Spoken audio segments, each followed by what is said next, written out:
चीज मोरा फाट गइल तोहरे के देते देते। तो जी हाँ, नमस्कार साथियों, आप लोगों ने देखा है थंबनेल पर जो वो कहीं ना कहीं आप लोगों ने सही देखा है। इस वीडियो में पूरा लाइव प्रूफ के साथ दिखाऊंगा तान्या झा ने कैसे बोली हैं, और इस वीडियो को थोड़ा सा आप लोग देखिए तान्या झा क्या गाई हैं, और उसके बाद बात करेंगे उसके बारे में तान्या झा क्या ऐसी बोली हैं जो 300 रुपये में आपको देने के लिए बात कर रही हैं।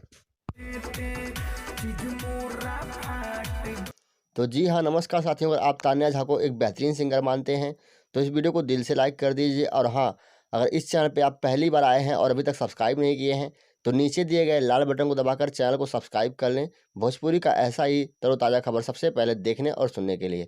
तो जी हाँ साथियों, कहा जाता है तान्या झा भोजपुरी में विवादित सॉन्ग है गाती हैं, विवादित गाना गाती रहती हैं।